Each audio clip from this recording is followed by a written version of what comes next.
Bom dia a todos, que a paz de nosso Senhor e Salvador Jesus Cristo esteja contigo, meu irmão e minha irmã. A mensagem de hoje tem como tema Evitando a Procrastinação. E nós vamos abrir a palavra de Deus no Evangelho de Lucas, capítulo 9, e eu vou ler do versículo 59 ao 62, que diz assim: E a outro disse, segue-me. Ao que esse respondeu, permite-me ir primeiro sepultar meu pai. Replicou-lhe Jesus: Deixa os mortos sepultar os seus próprios mortos. Tu, porém, vai e anuncia o reino de Deus. Disse também outro: Senhor, eu te seguirei, mas deixa-me despedir primeiro dos que estão em minha casa. Jesus, porém, lhe respondeu: Ninguém que lança a mão do arado e olha para trás é apto para o reino de Deus. Até aí. A procrastinação rouba as oportunidades de servir. A procrastinação é um ladrão do tempo. Jesus era severo quanto à questão da perda de tempo? Nessa passagem, o raciocínio de Jesus é que devemos controlar a nossa tendência de pôr as coisas mais importantes em segundo plano. Em todos os instantes, precisamos ser sábios para investir o nosso tempo. Jesus está só observando que ter compromisso com Ele significa mudança de prioridade dos valores da vida, mudança imediata. Foi uma questão que Jesus enfrentou várias vezes. Como poderia ajudar as pessoas a compreender a grandeza de segui-lo? Se você encontrar a pérola mais preciosa, ele disse, venda tudo o que tem para possuí-la. Se tropeçar num tesouro escondido, ele terá a precedência sobre tudo. Mude toda a sua maneira de viver.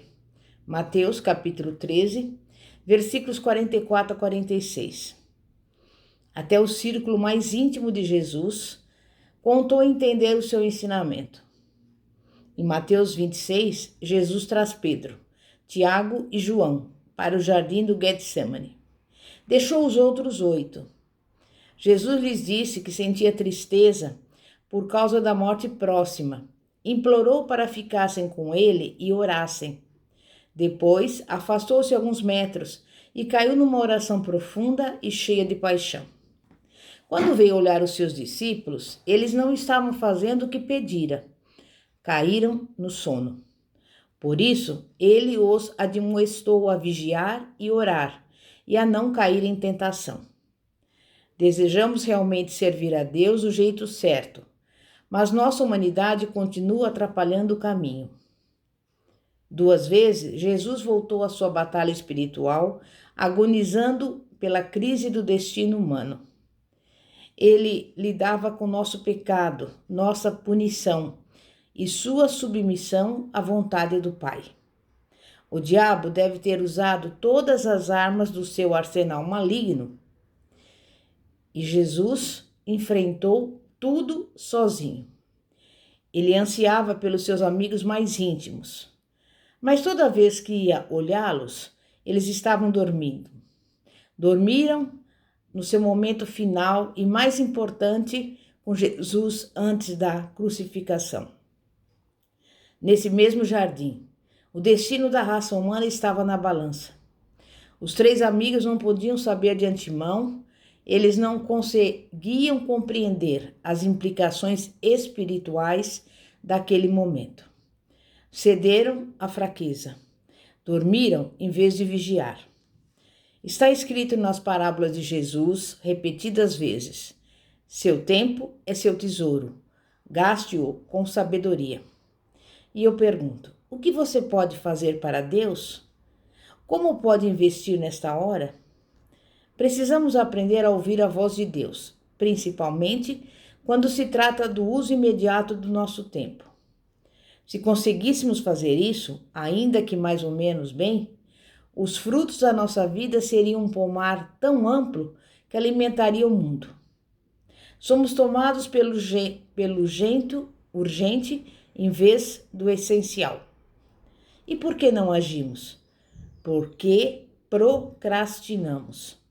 E pelo fato de procrastinar, roubamos de nós mesmos e dos outros também as bênçãos que jamais conheceremos. A procrastinação rouba, eu repito, as oportunidades de servir. Não há procrastinador que seja bem-sucedido. Há tanto que fazer ao mesmo tempo que ficamos sobrecarregados, estressados e exaustos. Um dos maiores segredos do sucesso é viver um momento de cada vez e investir nele da melhor maneira possível. Nossa carreira é composta de tempo. Nosso casamento e o sucesso familiar dependem de tempo. Nosso relacionamento com Deus é avaliado pelo tempo. Todo dia, todo momento, a procrastinação afasta as pessoas dos portais do céu. Talvez a melhor narrativa bíblica sobre esse problema esteja em Atos 24, versículo 24. Félix, cujo nome verdadeiro era Antônios Félix, era grego de nascimento.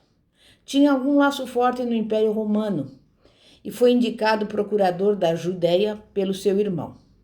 Por causa dessa indicação, Félix foi o homem que ouviu a argumentação de Paulo, quando o apóstolo foi acusado injustamente de sedição. Paulo usou a oportunidade para falar do evangelho ao procurador. Drusila, a esposa de Félix, era uma das 3 filhas de Herodes Agripa I, e Félix a havia roubado do marido para fazer dela sua terceira esposa. Sua irmã era casada com o rei. O pai delas matou Tiago, irmão de João, e tentou matar Pedro. Seu tio bisavô, Herodes Antipas, decapitou João Batista. E o seu bisavô, Herodes o Grande, promoveu o infanticídio em Belém, na tentativa de eliminar o Messias recém-nascido. Essa era a família de Drusila, linhagem distinta e diabólica. No início da história, Paulo está se apresentando diante de Félix. Fica subentendido que este era apenas o acordo inicial. Félix acabou apresentando-se diante de Paulo. Paulo se lançou em defesa de Jesus Cristo, o Filho de Deus, e a salvação do homem. Para Paulo, não importava muito onde estava, o que estava enfrentando. Aonde ia, falava do Evangelho, a urgência de falar de Cristo, pois não há nenhum momento sequer para procrastinação. Félix ficou aterrorizado diante do seu pecado e culpa. E a voz de Deus chegou clara ao seu coração. Depois, Félix tornou-se frio para o Evangelho. Quando a voz de Deus o chamar, não cometa o erro de esperar até amanhã. Pode ser um erro fatal. Quais são os 2 principais problemas da procrastinação? A procrastinação nos afasta do serviço, do sucesso e talvez até da salvação. A procrastinação não leva em conta as incertezas da vida. Amanhã é uma proposição incerta. Não se gabe do dia de amanhã, pois você não sabe o que este ou aquele dia poderá trazer. Provérbios 27, 1. Somente o hoje está nas nossas mãos. Deus nos fixou no tempo. Ele o prende ao presente, para desligá-lo do passado e do futuro. A brevidade e a incerteza da vida é como neblina, que aparece por um instante e depois se dissipa para sempre. Tiago foi um dos 3 homens que dormiu no jardim, enquanto Jesus agonizava na noite da sua paixão. Depois da ascensão de Jesus, Tiago descobriu o que significava perder a pessoa mais importante do mundo. Tarde demais para dizer em carne o que não foi dito. Ele escreveu uma carta sobre a vida cristã, talvez a mais exortativa de todas as epístolas, que contém um mandamento em cada um dos versículos. Tiago capítulo 4, versículos 13 a 14. Amanhã, Tiago diz, é a palavra mais perigosa da Bíblia. É preguiçosa, presunçosa, imprudente. Deus prefere hoje. Hebreus 3,13 nos adverte que devemos exortar uns aos outros durante o tempo que se chama hoje. para que não sejamos endurecidos pelo pecado. Aconteceu com Félix, pode acontecer com você. Mesmo assim, ainda que tivéssemos controle sobre o amanhã, ainda haveria o problema da procrastinação, porque a procrastinação não leva em conta o caráter único da convicção. A vida reserva momentos de definição para cada um de nós, momentos em que Deus atravessa o tempo e o espaço e trata conosco direta e pessoalmente. Quando Deus fala, a hora é agora.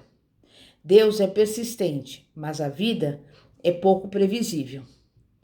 Sua mente pode estar ocupada com outros pensamentos amanhã. Você pode não estar tão sensível amanhã. Amanhã tudo muda. Hoje é o dia que Deus escolheu para chamar a sua atenção, e com Deus não há coincidências. A Bíblia afirma isso repetidas vezes. Não se atrase, não recue, não perca o momento. Em Isaías 55:6 está escrito: busquem o Senhor enquanto se pode achá-lo, clamem por ele enquanto está perto. Deus nunca para de falar, nós é que paramos de ouvir. No Salmo 119:60 está escrito: eu me apressarei e não hesitarei em obedecer aos teus mandamentos. Salomão, que recebeu a sabedoria divina, foi à deriva espiritual com o passar do tempo e diz: lembre-se do seu Criador nos dias da sua juventude, antes que venham os dias difíceis e se aproximem os anos em que você dirá: não tenho satisfação neles. Eclesiastes 12:1. Nós sabemos que Deus chama a todos. Ele nos chama para sermos salvos. Convoca-nos para o serviço. O que se perde quando ouvimos e não atendemos? Pode-se perder a salvação para sempre, como deve ter sido o caso de Félix, o caso do jovem rico que se encontrou com Jesus. Ele teve o seu momento decisivo e, infelizmente, virou-lhe as costas. Não temos registro de nenhuma mudança no coração desse jovem. E eu pergunto, o que você está esperando? Não está na hora de você se render a Cristo, que te ama e morreu por você? Não está na hora de sair da vida do pecado que só conduz à tristeza e à destruição? Não está na hora de dizer sim à obra que o Espírito de Deus pôs em seu coração? Algum chamado que Deus separou para você? Quanto tempo ele ainda vai insistir? Não está na hora de pôr a casa em ordem e levar a família aos braços de Cristo? Não está na hora de começar a honrar a Deus com o trabalho das suas mãos? De honrá-lo em seu local de trabalho, abandonando as práticas que o entristecem? Então, eu peço a você que medite sobre tudo isso que eu falei em nome de Jesus. É momento de oração. Santíssimo Deus e poderoso Pai, Pai de nosso Senhor e Salvador Jesus Cristo, vimos hoje, Pai, o perigo da procrastinação. E nós aqui queremos declarar que nós decidimos viver com todas as nossas forças enquanto tiver fôlego. Nós decidimos nunca perder sequer um momento e aproveitar o nosso tempo da melhor maneira possível. Decidimos nunca fazer uma coisa que não faríamos se fosse a última hora da nossa vida. Sabemos que tudo é feito com temor e nesse exato momento estamos em suas mãos, aguardando, Pai, tudo aquilo que o Senhor tem para nós. Nós não vamos deixar para amanhã. Nós vamos viver o dia de hoje, porque a cada dia basta o seu mal.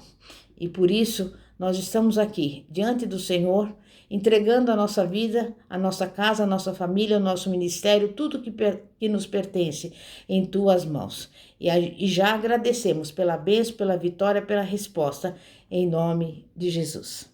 Amém e graças a Deus. Pastora Fátima, da Igreja Evangélica Apostólica Poder de Cristo. Que a paz de nosso Senhor e Salvador, Jesus Cristo, esteja contigo. Glória a Deus, aleluia.